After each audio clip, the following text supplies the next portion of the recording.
بسم الله الرحمن الرحيم الحمد لله الذي بنعمته تتم الصالحات وصلى اللهم على سيدنا محمد وعلى آله وصحبه أجمعين السلام عليكم ورحمة الله.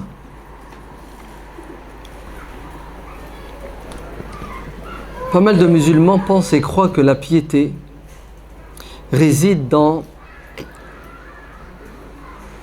la pratique scrupuleuse du rite, l'ibadat.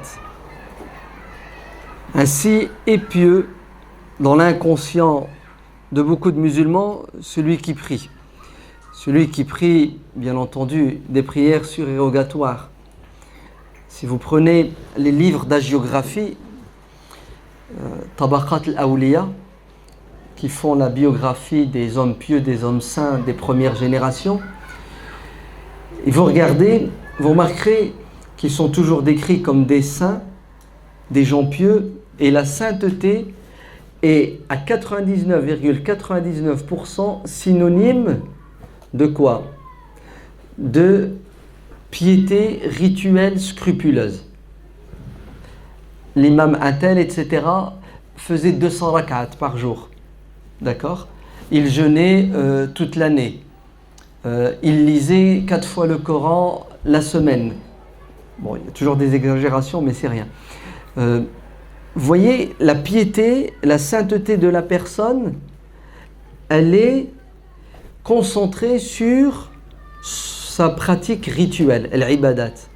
Le côté social, le côté humain est souvent secondaire. C'est-à-dire, on met en avance la piété rituelle et on sous-estime, on ne donne pas d'importance à la piété filiale, à la sociale, politique, etc., etc. Alors que le propre de l'islam, c'est de créer l'équilibre chez le musulman. Ainsi, le pieux, c'est celui qui craint Dieu dans sa prière, qui est concentré, mais c'est celui aussi qui donne de l'amour à ses enfants, qui en même temps est courageux travailleur pour subvenir aux besoins de sa famille. Et en même temps, c'est celui qui dort à l'heure et qui mange sain pour prendre soin de son corps. Pour créer quoi? Pour créer un archétype, un modèle du musulman pieux qui craint Dieu dans tous les domaines de la vie, de jour comme de nuit, en privé et en public. Ainsi, le modèle prophétique reste le modèle par excellence. Et si vous lisez le Coran, et vous regardez comment le prophète alayhi salam est décrit, comment il est mis en valeur et en exergue, vous verrez que Dieu, quand il veut mettre en exergue son prophète, il met en valeur sa moralité. Ouais. Dieu dit dans la sourate Al-Qalam, wa innaka la'ala khuluqin azim. Tu es d'un comportement et d'un noble caractère, etc. 2. Walau kunta fazzan ghalidhal qalb. Si tu es quelqu'un de dur, quelqu'un d'inhumain, les gens vont te fuir. Le côté qui est mis en valeur de notre prophète, alayhi salatu wassalam, c'est ce côté du bon comportement. Pourquoi? Parce que le prophète lui-même dit dans un hadith authentique, Athqalu shay'in fil mizan, ce qui aura le plus de poids dans la balance des bonnes actions le jour de la résurrection, ce qui va peser, ce qui pèse aux yeux de Dieu, at-taqwa wa husnul khuluq, la crainte révérentielle et le bon comportement, deux sœurs siamoises. En d'autres termes, il y a une fausse piété, comme il y a une fausse pudeur. La fausse piété, c'est celle du musulman qui est scrupuleux dans le respect du rituel, que ce soit la prière ou le jeûne, et dans ses relations humaines, il est exécrable, il est horrible, et il pense qu'il est pieux. Pourquoi? Parce que il a mal compris la piété. Il y a des exemples qui sont clairs. L'exemple d'Abdullah ibn Amr ibn al-As, radiyallahu anhu, qui était pieux à sa manière. Il priait la nuit, il veillait, il jeûnait le jour, il était toujours concentré sur les actes méritoires, tels la lecture du Coran, aux dépens Vous avez vu? Regardez, le rituel, il était au top, il était excellent, il a même dépassé les limites, vous le verrez. Par contre, au niveau de ses devoirs familiaux, il était absent. Si bien que sa femme a fini par porter plainte, se plaindre de son mari. Alors, vous êtes bien d'accord que la piété rituelle n'est pas suffisante, puisque cette femme dira à son beau-père, Amr ibn al-As, ton fils, dans le domaine strictement religieux, il est au top, mais il n'assume pas ses devoirs de mari, ses devoirs de père, ses devoirs d'homme qui doit vivre dans la société, prendre soin de ses voisins, de ses invités, de sa famille. Et Abdullah va être rappelé à l'ordre par le prophète sallallahu alayhi wa sallam en lui disant, tu vas créer un déséquilibre si tu continues à te comporter comme ça. La piété, c'est pas ça uniquement. La preuve, il va lui réduire la quantité d'actes méritoires, rituels, en lui disant, contente-toi du mois de Ramadan. J'ai encore plus de force. Rajoute 3 jours par mois et ça te suffit. Prophète, je suis capable de plus. Et ça va se terminer avec un jour sur 2 et l'interdiction d'en rajouter plus, pour lui au moins.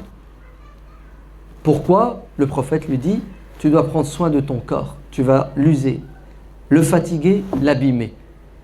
Tu dois prendre soin de ton épouse. La nuit, tu dois dormir. Tu dois rester auprès de ta femme. Le jour, tu dois accueillir tes invités.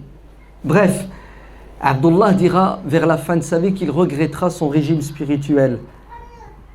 Il le regrettera en disant « Oh, si seulement j'avais suivi le régime du prophète, qui était beaucoup plus souple, qui tenait beaucoup plus compte de la dimension humaine, sociale, affective. » Voilà, c'est là où certains musulmans se trompent en croyant que la piété, c'est uniquement la relation verticale, ta relation avec Dieu.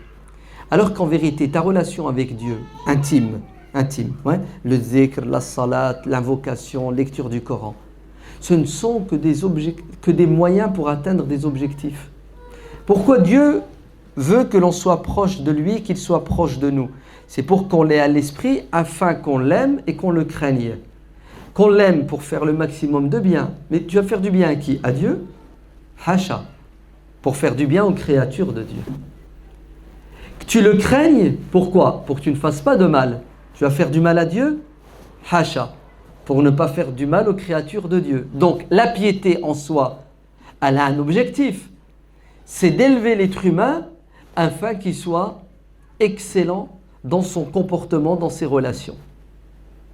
C'est pour cela que le prophète alayhi salam ramène le curseur en disant Abdullah ibn Amr ibn al-As, la salat en soi n'est pas une fin, le siyam en soi n'est pas une fin, ce ne sont que des moyens.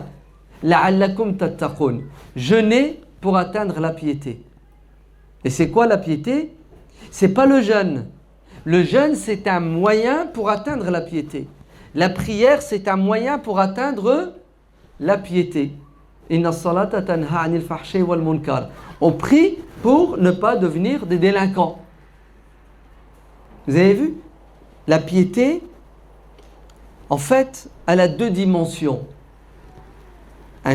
La piété, c'est quoi? Un cheminement intime vers Dieu pour revenir vers les gens, les créatures de Dieu, pour être excellent. Donc ça va? Vous avez compris ce que c'est que la piété? Malheureusement, elle n'a pas été toujours définie comme ça. Hein, vous prenez la vie des saints, vous verrez que la piété, c'est...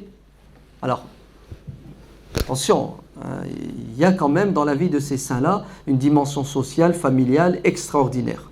Mais malheureusement, on croit et on pense que la piété, c'est la gymnastique rituelle et spirituelle.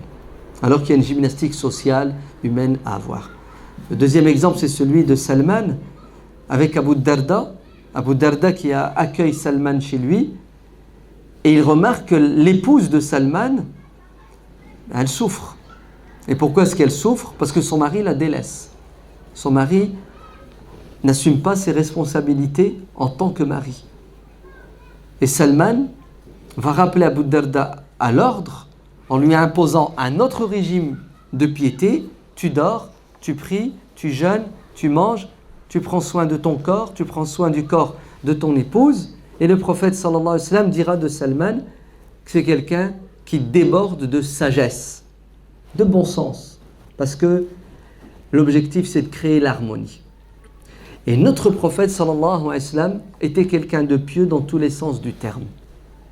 D'ailleurs, le grand imam al-Bayhaqi, de la ville de Bayhaq, a écrit un livre, astaghfirullah, une encyclopédie, qui fait une quinzaine de volumes, qu'il a intitulé Shu'ab al-Iman. Shu'ab al-Iman, les branches de la foi. Il se réfère au hadith du prophète sallallahu alayhi wa sallam qui dit que la foi, écoutez, il y a plusieurs degrés, il y a plusieurs niveaux. Et il parle du degré le plus bas de foi qui est le civisme. Tu es dans la voie publique, tu ramasses une capsule, tu ramasses un papier qui traîne par terre. Bien entendu, tu ne jettes pas, ça c'est évident. Ça c'est le plus bas degré de foi, avoir une conscience civique, le sens de la propreté. Et le plus haut degré de foi, c'est la sincérité, la pureté, al-ikhlas, qui se traduit à travers la ilaha illallah. Mais entre les deux, il y a quoi? Il y a tout un effort à faire pour essayer d'être quoi? D'être pieux. Et c'est quoi la piété? L'imam al-Bayhaqi l'a défini avec des actes rituels, des actes sociaux, des actes politiques. Mais bien entendu. Donc attention à la définition de la piété. Pourquoi je vous dis ça?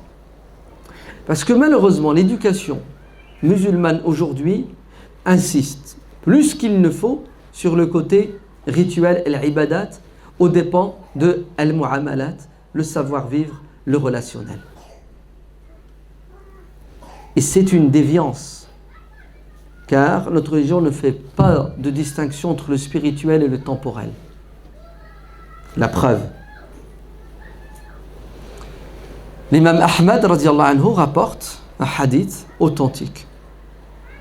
Les compagnons assis à la mosquée parlent d'une femme qui est réputée pour sa piété, l'ibadat. Elle jeûne sans cesse, elle prie. Elle s'est fait une réputation. Le prophète sallallahu alayhi wa sallam va remettre le curseur à nouveau. Il pose la question, il dit, cette femme, vous êtes en train de la décrire comme étant une sainte, quelqu'un de pieux, parce qu'elle prie beaucoup, elle jeûne beaucoup. Question du prophète. Comment est-elle avec ses voisins? Réponse. Désagréable, ses voisins la détestent, ils ne l'aiment pas. Le prophète sallallahu alayhi wa sallam dit La khayra fiha hiya finnar. Point de bien en elle, elle est en enfer. Alors, c'est quoi la piété maintenant? Vous savez que ces jeûnes surérogatoires et ces prières surérogatoires ne l'ont pas sauvé à cause de ses manquements dans ses relations, en particulier avec ses voisins. Donc la piété a une dimension sociale. La preuve, le hadith lui-même continue. Plus tard, à nouveau, ces mêmes personnes discuteront d'une femme et ne lui donneront pas autant de valeur que la première en disant qu'elle ne prie pas beaucoup, elle ne jeûne pas beaucoup. Donc elle n'est pas pieuse, entre guillemets. Et le prophète sallallahu alayhi wa sallam repose la même question. Ses relations avec ses voisins, elle est au top, tout le monde l'aime, on l'adore. Le prophète dit Hiya fil jannah, elle ira au paradis. Donc, si vous voulez gagner le paradis, vous devez vous rapprocher de Dieu en vous rapprochant des créatures de Dieu. Car n'est pas pieux celui qui désobéit à Dieu en n'assumant pas ses devoirs, sa responsabilité, en faisant du mal à tout ce que Dieu a créé. Il n'est pas pieux. C'est un mouflis. Vous connaissez le hadith du mouflis. Il arrivera devant Dieu avec des montagnes de bonnes actions dues à sa piété rituelle, le pèlerinage, les umrah, tout ce que vous voulez, la prière, mais à l'inverse, il n'a pas su se comporter, il n'a pas été juste, il n'a pas été honnête, il n'a pas été poli. Et ces bonnes actions vont fondre au soleil de la justice divine. pour finir en enfer, alourdi par les péchés des gens qu'il devra porter, parce qu'il n'a pas compris ce que c'était que cette religion. Par exemple, on va aller dans du concret. Vous êtes prêts? Nous sommes en plein Ramadan. Les gens pleurent. Bon, ceux qui ont encore une conscience et un cœur et de l'humanité pleurent quand ils voient ce qui se passe en Palestine, à Gaza, quand ils voient ce qui se passe à Damas, à Homs. Vous êtes d'accord? Qui n'est pas sensible? Bref, on est tous sensibles. Regardez, subhanallah, comment il y a un dysfonctionnement et une mauvaise compréhension de notre religion. Les musulmans sont sensibles. Les musulmans sont bien intentionnés. Les musulmans veulent faire le bien. Et quand tu leur donnes des solutions concrètes, ils n'arrivent pas à mettre en priorité cette dimension de la piété sociale et humaine. Ainsi, les jeunes n'ont pas de difficulté à aller à la mosquée pour faire les tarawih qui durent 1 heure et quart. Vous entendez, hein? Masha'Allah, c'est de la piété. Hein? Ce même jeune, tu vas lui dire, demain ne fais pas de tarawih, tiens des tracts du Secours islamique, du CBSP, de la Syrie libre, tu vas à la sortie de telle mosquée, à l'heure de l'Isha, et tous les gens qui sortent, tu leur donnes des tracts. Il va dire, ah non, je ne vais pas laisser tomber la sunna du prophète, sallallahu alayhi wa sallam, le tarawih, qiyam du Ramadan. Il n'est pas capable d'entendre que ramasser de l'argent pour nourrir l'affamé, inciter les gens pour nourrir l'affamé, c'est beaucoup plus méritoire, c'est un signe de piété beaucoup plus expressif dans notre religion que les 1 heure et quart de tarawih. Pourquoi? Alors que son cœur est avec Gaza, mais son corps et une partie de son esprit sont à la mosquée avec l'imam qui récite le Coran. Vous savez pourquoi? À cause de l'éducation islamique qui lui a été prodiguée. À cause de nos imams qui, sur 52 khutbahs, nous font 30 khutbahs sur la prière, sur le ramadan, sur le pèlerinage, sur la zakat, non, ils n'en parlent pas beaucoup, la zakat. Elle a une dimension sociale, économique et trucs. Sur la barbe, c'est ça, le voile, les ablutions. Hein, quand vous regardez le nombre, ça a un impact.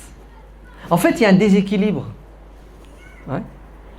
Si bien que les gens, au lieu de se transformer pendant le mois de Ramadan en militants humanitaires d'une association qui a pour objectif de donner la vie aux gens, ils se transforment en moines. Oui, un moine, reclus. Et ils passent 4 heures, 5 heures à la mosquée. Ne comprenez pas que je suis en train de dénigrer la mosquée ou la prière ou... Hein?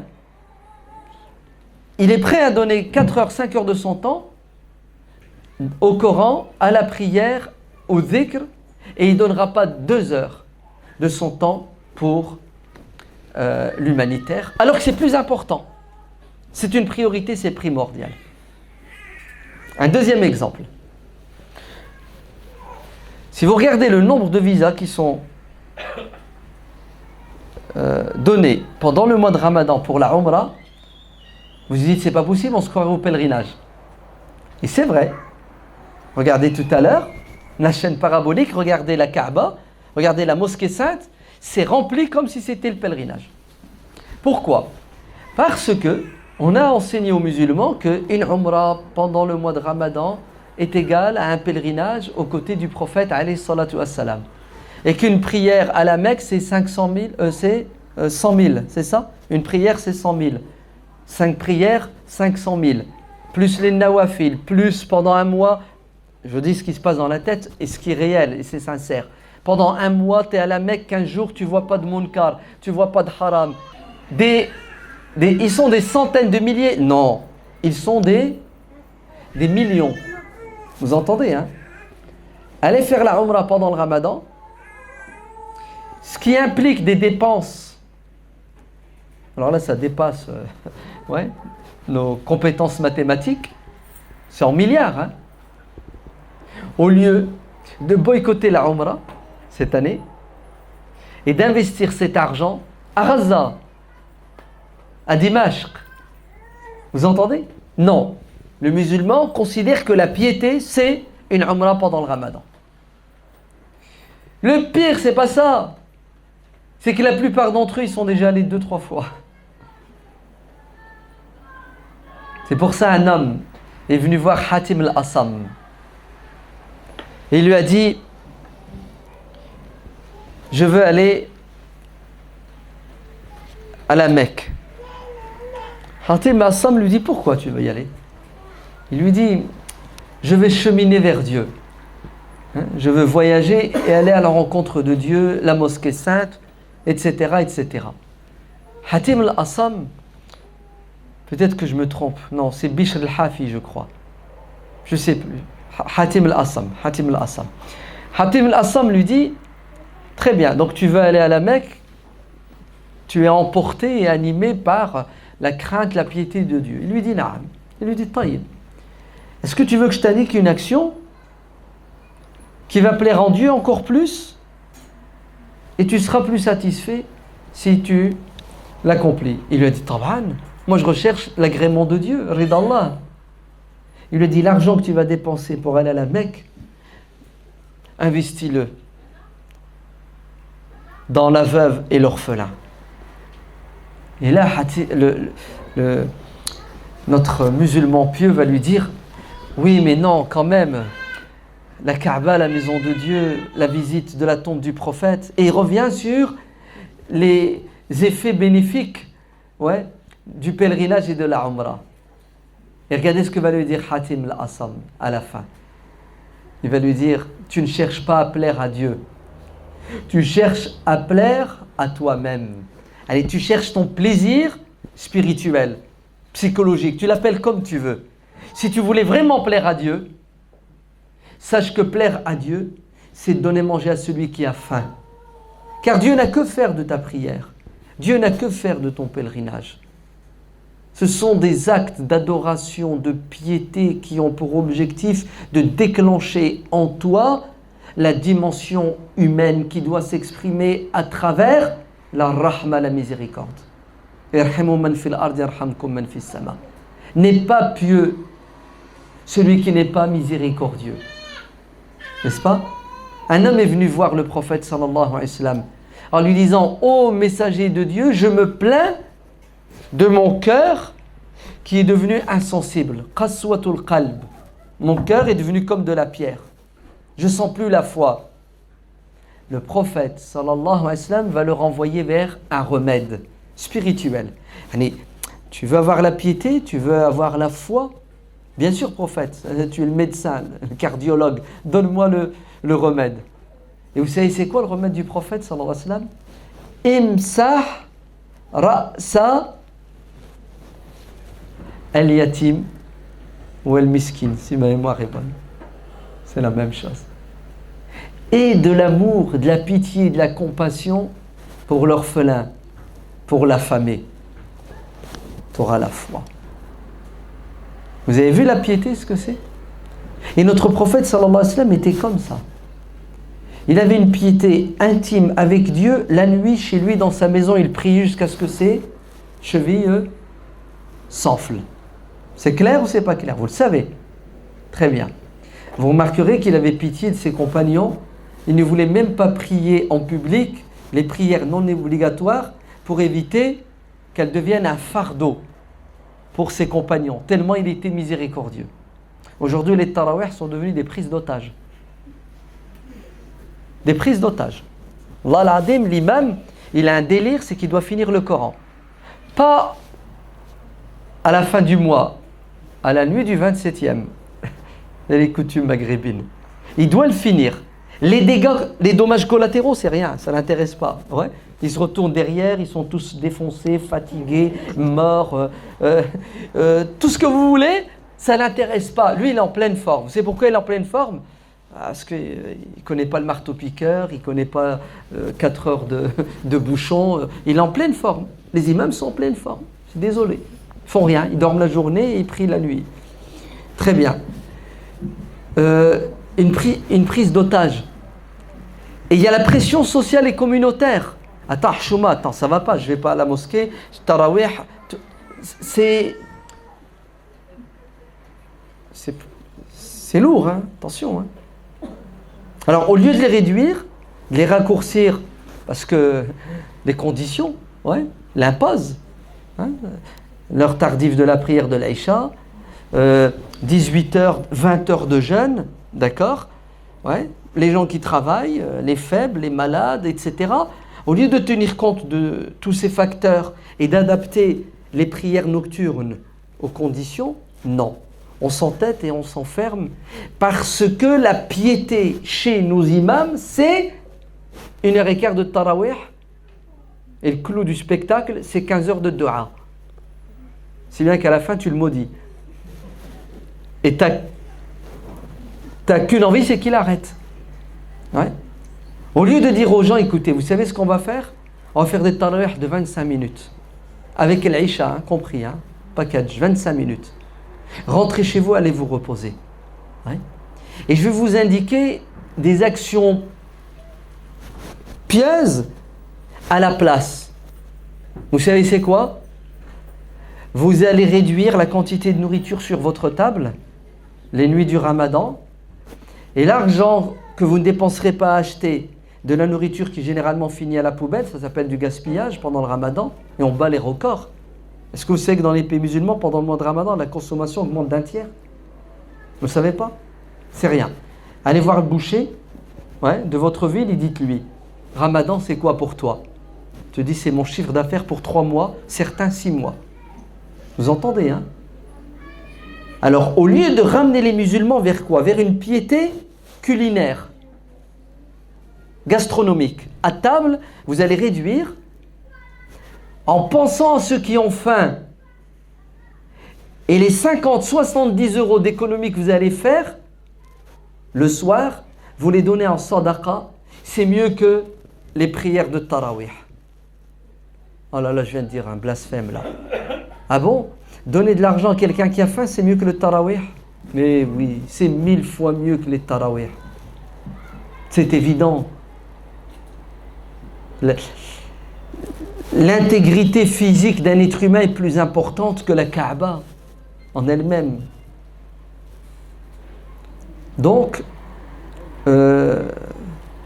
oui, la piété, c'est savoir s'investir là où il faut, au moment qu'il faut, pour plaire à Dieu, et non pas faire ce qui nous plaît, ce qu'on a l'habitude de faire, ou ce que tout le monde fait. Ainsi, notre prophète sallallahu alayhi wa sallam,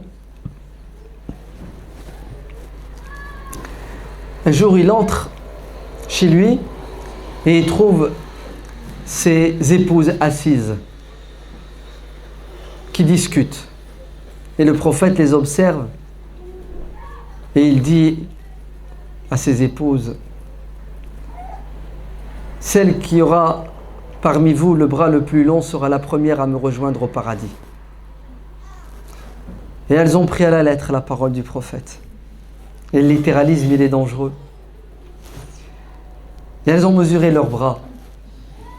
Et elles n'avaient pas compris que ça voulait dire celle qui est la plus généreuse parmi vous sera la première à me rejoindre au paradis.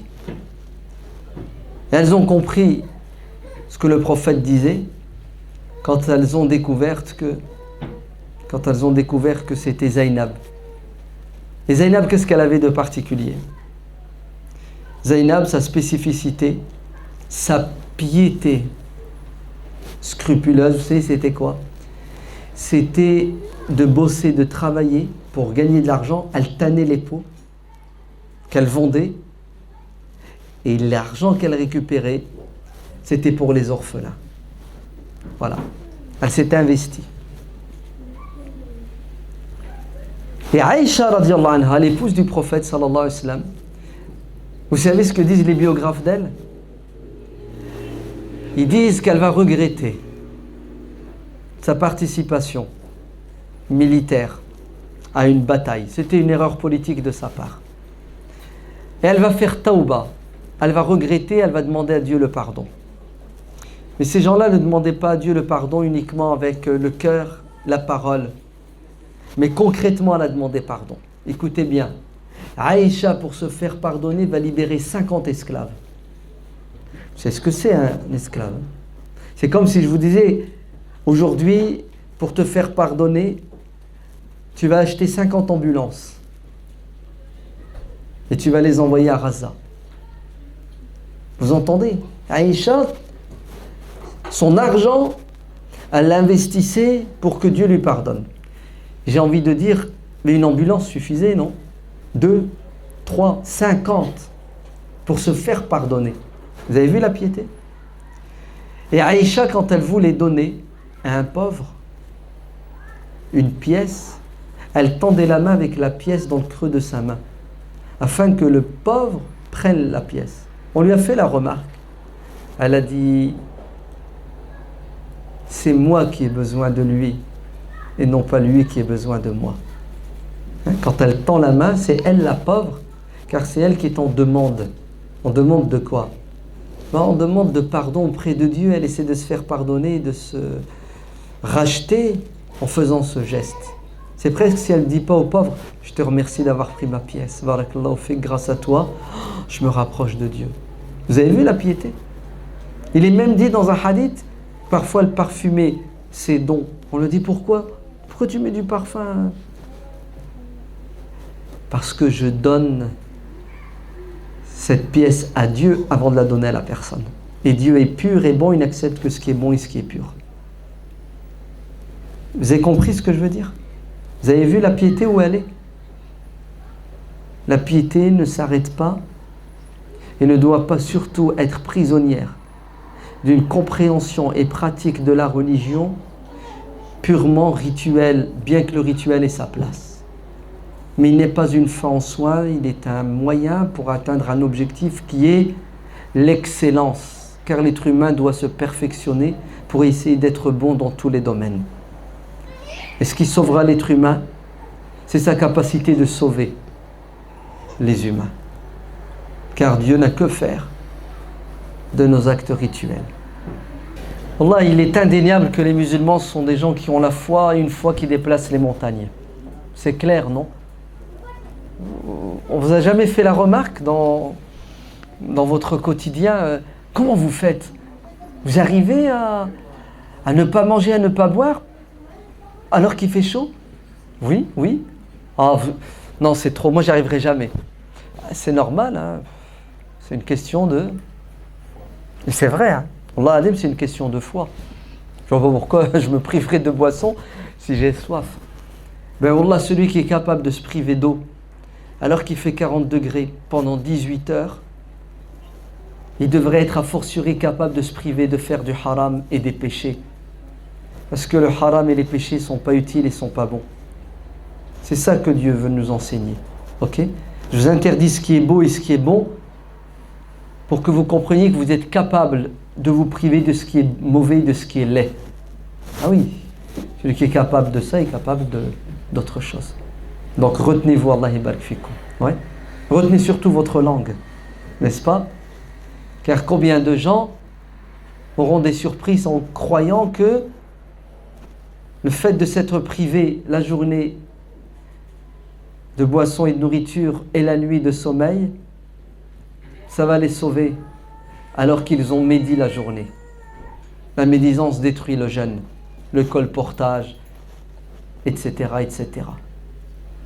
Que Dieu vous bénisse et vous donne la force de tenir. Vous n'avez rien à dire? Tant mieux, ça m'arrange. Je fais une économie de salive pour la demi-heure qui reste. Naam. Oui. Alors, vous avez parlé de piété en sens...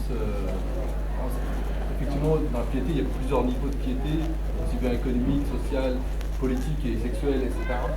Et c'est la première fois que j'entends la philosophie dans l'islam, parce que c'est aussi une partie de la connaissance qui est dans l'islam. Et effectivement, souvent, les imams parlent plus rituel que philosophique. Tout à fait. La question que je me pose, c'est que le fait qu'on soit dans la piété en sens plus large, on connaît les règles de la vie rituelle. On connaît plus ou moins, parmi nous, on connaît les règles de ce qu'on doit faire dans le rituel. Mais malheureusement, dans la piété, le chemin est plus dense, et plus risqueux. Donc c'est peut-être, pour ma part, je considère que c'est un risque qu'on prend de peut-être s'égarer dans certains moments, ou par exemple, quand on s'engage dans la politique, c'est peut-être un égarement. Oui. Quand on s'engage dans le social, tout ce qui est très bien, humanitaire, je vous ai compris. On peut s'égarer aussi tout d'une à fait. manière ou d'une autre. Alors, peut-être que, effectivement, nos imams nous donnent plus d'importance en disant faites les rituels, au moins vous êtes sûr, ce que vous faites est bon. Mais le fait que vous allez dans la piété, peut-être c'est une erreur. Très bien, je vous ai compris. Primo, il faut qu'on s'entende que la piété ne s'arrête pas au rituel. Hein, c'est ce que j'ai dit pendant plus d'une demi-heure. Si j'avais plus de temps et plus de salive, j'aurais été plus bavard et j'aurais ramené des dizaines de preuves dans le Coran et dans la tradition du prophète. Mais bon, il faut être concis en fin de journée. Non, je ne pense pas que ce que vous avez dit est juste. Celui qui va s'égarer s'égarera, qu'il soit engagé ou non dans l'humanitaire ou le politique. La preuve, entre nous, la majeure partie des musulmans qui sont égarés sont loin de la piété rituelle et de la piété sociale, économique et politique. D'ailleurs, s'ils sont égarés, c'est parce qu'ils ne sont pas à la fois dans ces différentes piétés. Donc l'égarement ne vient pas du fait que je cherche à plaire à Dieu en agissant de la meilleure façon. L'égarement vient de la désobéissance à Dieu. Ainsi, celui qui ne prie pas s'égare quand il est conscient. Ouais, celui qui ne sait pas, on l'aide, on l'éduque. Celui qui ne nourrit pas l'orphelin, ne nourrit pas la femme alors qu'il a les besoins, s'égare. Pourquoi ? Parce que c'est un devoir spirituel. Dieu dit dans le Coran, Araïta alladhi yukazzibu bid-din, fadhalika alladhi yad'u al-yatim wa la yahuddu ala ta'am al-miskin, fawailun lil-musallin. Quel est le renégat parmi nous ? Celui qui s'égare, qui trahit la religion.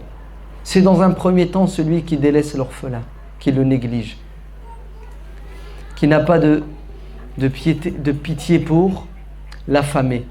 Et celui qui néglige ses prières. Alors si on veut tenir compte de l'ordre, t'as vu ? L'orphelin, l'affamé, la prière. Pour terminer à nouveau avec une dimension sociale. Alladina yamna'una al-ma'un. L'égoïste qui ne pense pas aux autres et qui ne veut pas apporter de l'aide, quelle que soit l'aide. Regarde comment cette sourate nous dit que la piété, elle a plusieurs volets, plusieurs branches. Et en fait, il faut créer l'équilibre. Et comme je te l'ai dit, la piété rituelle, c'est un tremplin, un socle. Très bien. S'égare celui qui prie le jour et la nuit et qui n'a pas de pitié pour un chien qui a soif, alors qu'il a de l'eau. Une prostituée n'est-elle pas au paradis parce qu'elle a donné à boire à un chien ? T'as vu ? Comment la piété nous sauve quand elle est comprise dans sa dimension globale. Je vais te donner une anecdote. On va rester dans la vie des saints. Abdullah ibn al-Mubarak, anhu, qui était connu pour être quelqu'un de pieux. Il fait partie des saints, al-awliya as-salihin. Abdullah ibn al-Mubarak, une année il faisait le pèlerinage. Une année il s'engageait dans l'armée pour combattre les forces ennemies. C'était un savant, mais c'était surtout quelqu'un qui faisait de l'humanitaire. Il prenait en charge tous ses étudiants, en charge des dizaines et des centaines de familles et d'affamés et d'orphelins. Mais il avait le sens des priorités. Un jour, il a voulu faire le pèlerinage et il a croisé une femme qui faisait les poubelles pour trouver de la nourriture. Abdullah n'a pas pu aller au pèlerinage, tellement il a eu pitié de cette femme. Ses économies, il les a données à cette femme et il s'est privé de pèlerinage cette année-là. Le même Abdullah ibn al-Mubarak va à Marwa. Il revient avec de la nourriture. Quand il ouvre, écoute bien ce que je vais te dire, un sac, qu'est-ce qu'il trouve dans le sac ? Il trouve la plume, un stylo. De qui ? de celui qui lui a vendu la marchandise. Tu sais ce qu'il a fait? Il a fait demi-tour. Il est reparti à mort pour rendre un objet qui ne lui appartient pas. Dans une autre histoire d'Abdullah ibn al-Mubarak, sur le chemin, il a trouvé des fourmis dans de la nourriture. Il a fait demi-tour avec cette nourriture. On lui a dit pourquoi? Il a dit pour ramener les fourmis parce que je les ai déplacées de leur lieu d'habitation. C'est impressionnant. Tu as vu la piété? Elle va jusqu'au respect. Il tient compte d'une fourmi jusqu'au quoi? Jusqu'au champ de bataille où il est prêt à sacrifier sa vie. On veut cette sorte de piété. Celui qui s'égare, c'est lui qui a mal compris la piété ou qui l'a compris à moitié et qui n'assume pas ses devoirs.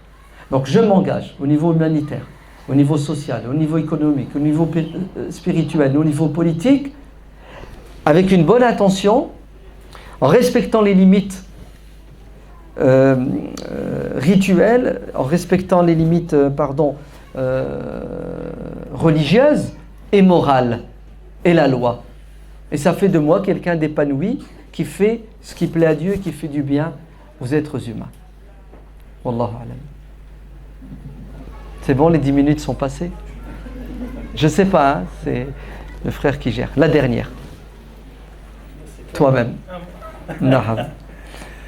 Salam alaikum wa rahmatullah. Wa alaikum salam. Je vous remercie déjà pour cette conférence. C'est toujours très instructif. Et je voulais juste poser une question par rapport à une phrase que vous avez dit. Vous avez dit on a une foi qui déplace les montagnes. Et c'est vrai que c'est un sujet qui est un peu, on va dire, me travaille ces derniers jours.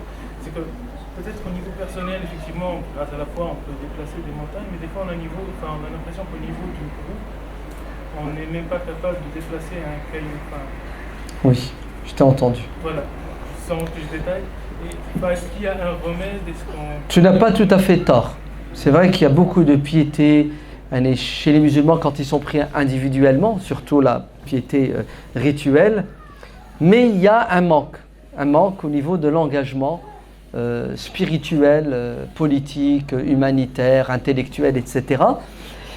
Moi, je pense que la première des raisons, c'est un manque d'éducation et de compréhension. On a encore du travail à faire pour répandre la bonne compréhension de l'islam. Ouais. Et l'imam Hassan Banna rahimahullah avait raison. Quand il a apporté son projet de rénovation, de résurrection de la communauté qui était en phase terminale, comateux, il a commencé par quoi? Par al-fahm. Il a dit, le problème c'est la bonne compréhension de la religion. Si vous avez mal compris la religion, les résultats seront à la lumière de votre mauvaise compréhension. Donc, il faut encore, je pense pendant quelques années, insister sur l'éducation, la compréhension intelligente de l'islam. Et là, on aura des musulmans, effectivement, qui vont donner à chaque chose son dû. Car c'est le déséquilibre. Ouais. Le musulman, comme je t'ai dit, il ne va pas hésiter à mettre 4 000 € pour faire une umrah qui est une nafila, et tu lui dis, donne les 4 000 € pour Gaza, et là, il y a un blocage. Ouais. Donc, c'est peut-être un manque de sincérité, c'est peut-être un manque de bonne compréhension de la religion, le sens des priorités, mais troisièmement, c'est aussi un peu d'égoïsme. D'accord? Ouais. Nafsi, nafsi. Je cherche à me faire plaisir. L'autre passe au second plan, voire au 10e. D'ailleurs, s'il vous plaît, ne me parlez pas de tout cela, parce que ça m'empêche de dormir. Ouais. Et on se donne bonne conscience en croyant que parce que on va organiser une activité ponctuelle, on a résolu le problème. Non, ce qui nous est demandé, c'est un travail en profondeur qui est pérenne, qui dure. Ouais. C'est pour ça, là, un petit clin d'œil à tous mes frères et à toutes mes sœurs musulmans et en humanité qui ont fait la manif aujourd'hui. Ils étaient nombreux, ils ont pris des risques puisqu'elle était interdite. Moi, je suis pour ne pas manifester quand c'est interdit puisque j'enfreins la loi. Maintenant, l'interdiction n'est pas justifiée. Il y a des recours, n'est-ce pas? Mais peu importe, ce qui est arrivé est arrivé. Je leur dis, vous êtes forts, vous êtes courageux, vous êtes peut-être un peu inconscients parce que c'est peut-être un piège qu'on vous a tendu en vous interdisant une manifestation alors qu'on sait pertinemment que vous n'allez pas accepter cette injustice, donc vous allez y aller et là on va vous pousser à la faute et la manifestation se retournera contre vous puisqu'on vous taxera de sauvage, etc., etc. Donc vous n'allez pas servir la cause. Je dis à mes frères, quoi qu'il en soit, vous avez fait un ijtihad. vous serez récompensé par Dieu et c'est à votre honneur que de vous sacrifier pour la cause palestinienne. Mais vous vous trompez et vous vous trompez et vous vous trompez si vous croyez que nos frères en Palestine, en Syrie et ailleurs ont besoin uniquement de cette activité. Ça, c'est une activité momentanée, ponctuelle, qui joue son rôle, mais wallah, vous savez de quoi ils ont besoin? Ils ont besoin qu'il y ait 10 000 personnes, s'ils sont 10 000 aujourd'hui qui ont manifesté, chacun prend en charge un orphelin, 40 € par mois. 40 €, vous entendez? Parce que l'orphelin, ce n'est pas vos cris dont il a besoin uniquement, il a surtout besoin de pain pour rester en vie, d'eau, de médicaments. Ouais. Donc Allah ibarak fikoum, soyons pragmatiques et soyons cohérents avec nous-mêmes. Ouais. C'est pour ça Dieu dit dans le Coran sans arrêt, ils donnent de leur corps, de leur personne, mais ils donnent de l'argent. Et Dieu nous invite plus souvent à donner de l'argent qu'à donner de notre personne. Parce que l'argent est nécessaire. C'est le nerf de la guerre. D'accord? Donc vite la zaka s'il vous plaît. Ok? Hein? Vous allez au secours islamique, vous récupérez les tracts ou CBSP à la Syrie libre et vous faites toutes les mosquées d'Île-de-France. Car les gens ne savent pas, la plupart des musulmans ne savent pas. Et quand tu expliques aux musulmans et tu les incites à donner, wallah ils donnent. On était tout à l'heure à une mosquée, pas loin d'ici, à Hermont. Hier, ils ont fait une collecte pour Gaza, 20 000 € dans la mosquée. C'est beau ou c'est pas beau? Il faut savoir les motiver, il faut savoir leur expliquer. Qu'Allah vous bénisse. Au plaisir de vous retrouver, Inch'Allah, une autre fois. Wassalamu alaikum wa rahmatullahi wa barakatuh.